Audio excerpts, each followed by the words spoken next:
Hai,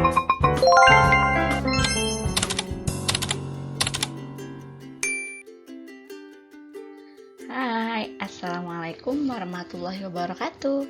Bertemu lagi dengan Ibu Memes di pelajaran Sosiologi.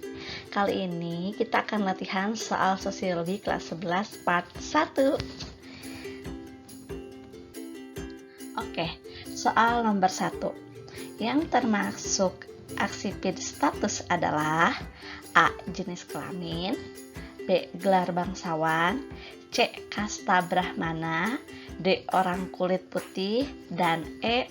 Dokter ahli. Kita bahas dulu mengenai status sosial.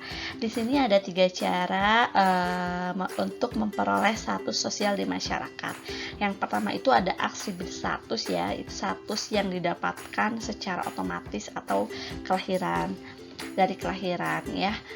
Contohnya adalah orang-orang keturunan raja, orang-orang keturunan bangsawan seperti itu.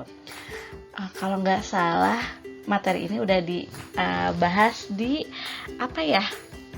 video sebelumnya mengenai kesetaraan sosial ya. Kalian bisa nonton videonya. Kemudian yang kedua ada aksipid status. Aksipid status itu adalah status yang didapatkan melalui usaha. Contohnya misalkan seorang polisi, karena dia ada usaha untuk menjadi polisi, otomatis dia menjadi polisi gitu kan. Atau misalkan jadi guru, kenapa seseorang menjadi guru? Karena dia ada usaha, yaitu kuliah keguruan seperti itu.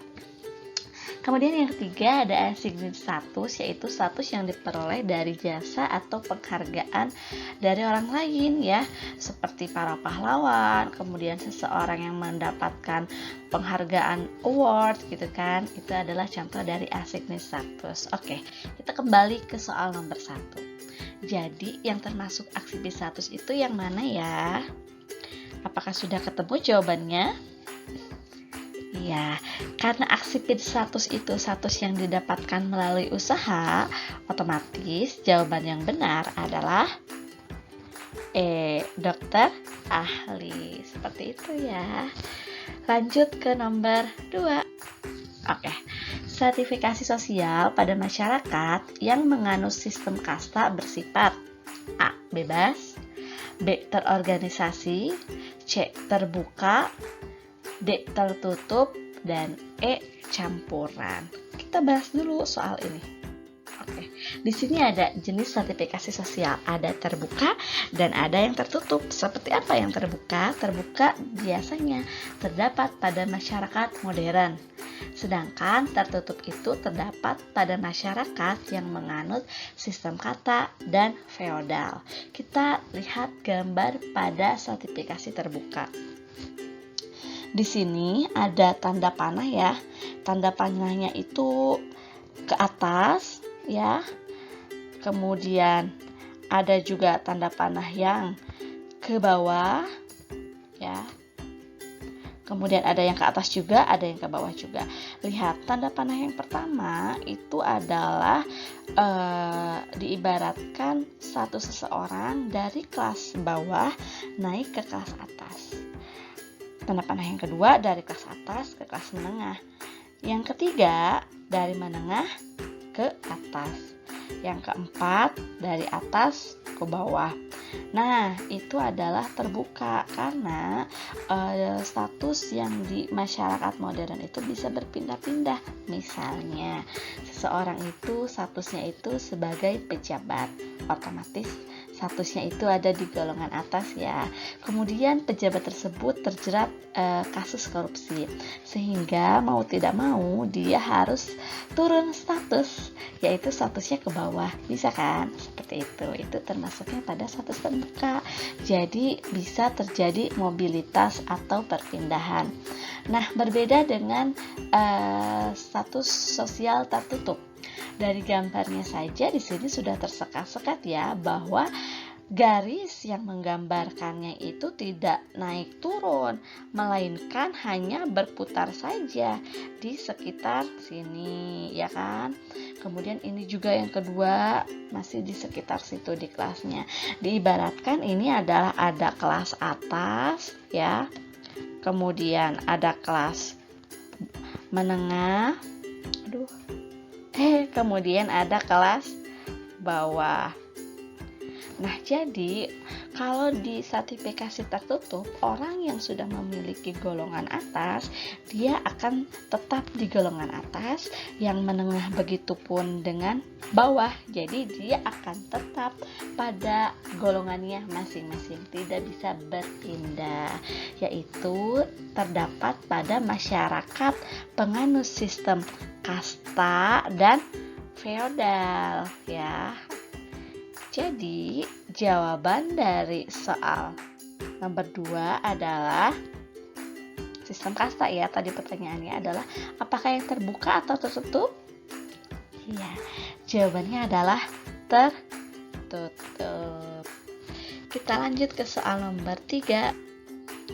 Faktor-faktor yang mendorong keragaman masyarakat di Indonesia adalah A. Meliputi kekayaan alam, B. Sumber alam yang melimpah, C. Mata pencaharian yang berbeda, D. Realitas sosial dan budaya yang khas, E. Keadaan geografis Indonesia. Jawaban yang benar adalah tentunya jawaban yang E.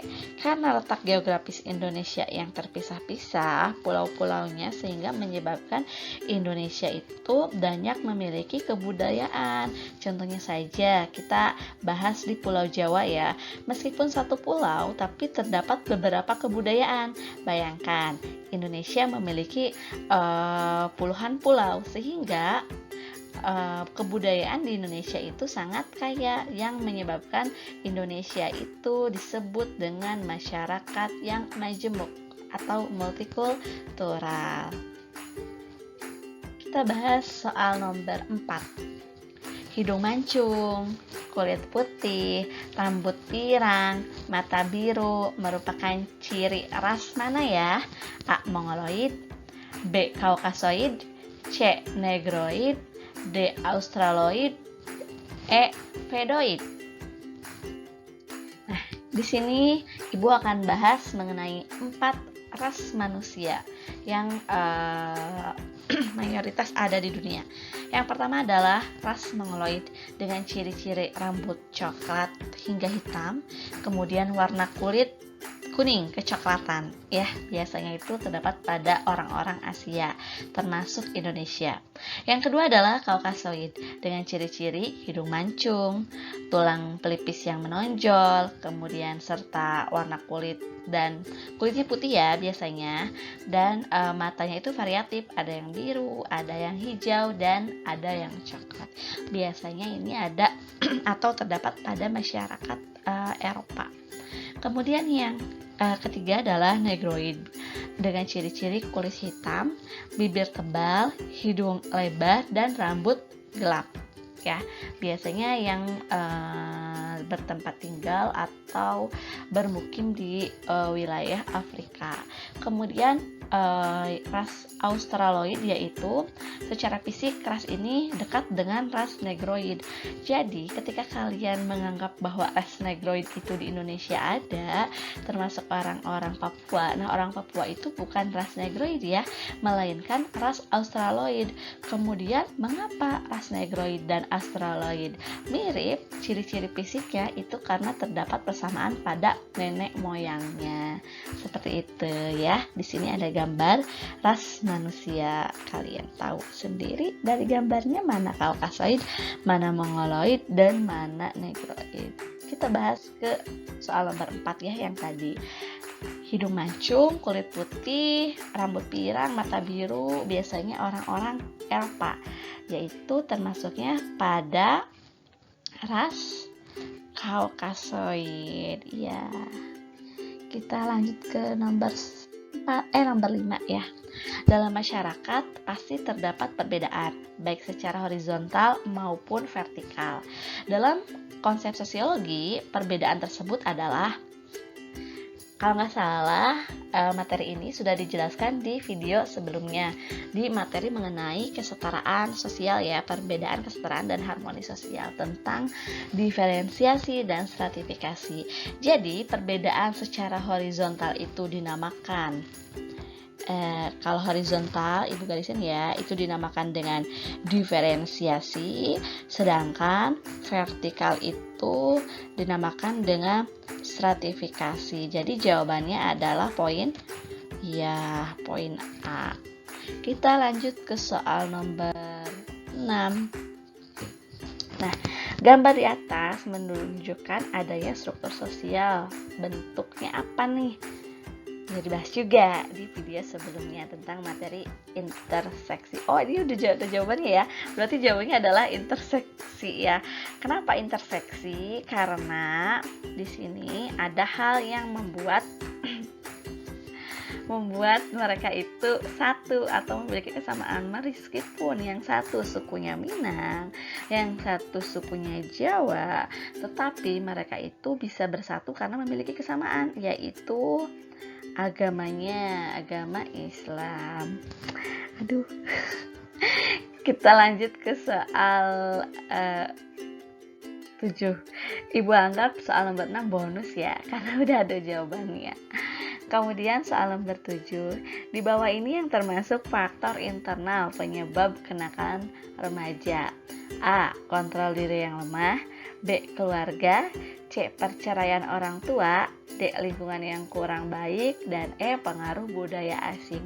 Kita garis bawahi yang akan ditanyakan adalah faktor internal. Internal itu berarti kan dalam diri ya, otomatis faktor yang menyebabkan kenakalan dari dalam diri remaja itu sendiri yaitu karena kontrol diri yang lemah. Karena kalau keluarga itu termasuknya pada eksternal, perceraian orang tua juga eksternal, lingkungan juga eksternal, dan budaya asing pun eksternal. Lanjut ke soal nomor 8. Dalam upaya pemecahan masalah sosial, bantuan yang tepat untuk pengemis. Kita cari ya, untuk pengemis itu apa yang cocok. A. Modal dan keterampilan. B. Pendidikan dan uang. C. Makanan dan pakaian. D. Obat-obatan makanan. Dan E. Sandang dan pangan. Oke, pengemis itu biasanya dia itu tidak memiliki pekerjaan ya. Yang cocok adalah modal dan keterampilan, karena kalau misalkan cuma modal saja tanpa keterampilan, dia nantinya akan habis. Jadi yang dibutuhkan adalah modal dan keterampilan. Jawabannya adalah poin A. Kemudian soal nomor 9. Kemiskinan yang disebabkan oleh faktor pribadi, salah satunya A. Pengangguran. B. Pemborosan. C. Depresi ekonomi. D. Distribusi kekayaan yang tidak merata. E. Kemakmuran. Ingat ya, di sini yang ditanyakan adalah faktor pribadi atau dari diri sendiri. Jawaban yang tepat adalah poin B. Pemborosan, karena secara tidak langsung kalau kita boros otomatis akan menjadikan kita miskin. Soal terakhir nomor 10. Kemiskinan yang disebabkan oleh faktor ekonomi, salah satunya kalau tadi faktor pribadi ya, sekarang faktor ekonomi. Poin A, pengangguran. B. Pemborosan. C. Depresi ekonomi. D. Distribusi kekayaan yang tidak merata. Dan E. Kemakmuran. Yang mana jawabannya? Iya, poinnya adalah yang A, pengangguran. Karena faktor ekonomi itu, kemiskinan itu berhubungan dengan yang namanya pengangguran ya. Karena kemiskinan, karena pengangguran itu bisa terjadi yang namanya depresi ekonomi. Oke. Kemudian yang terakhir, tidak lupa Ibu memberikan kuis. Jangan lupa kalian jawab pertanyaan ini di kolom komentar ya. Oke, soalnya adalah kemajemukan kelompok etnis dalam masyarakat Indonesia yang terdiri dari sekitar 300 suku bangsa memiliki ciri khas masing-masing. Perbedaan itu terletak pada A. Asal-usul. B. Ideologi. C. Ciri-ciri budaya. D. Mata pencaharian. jumlah penduduk. Oke, kita pantau ya siapa yang bisa menjawab dari pertanyaan ini. Indonesia itu terdapat sekitar 300 suku. Kenapa banyak seperti ini? Apa yang membedakannya? Ibu tunggu jawaban kalian. Sekian pembahasan materi untuk kali ini. Kurang lebihnya Ibu mohon maaf. Terima kasih. Wassalamualaikum warahmatullahi wabarakatuh.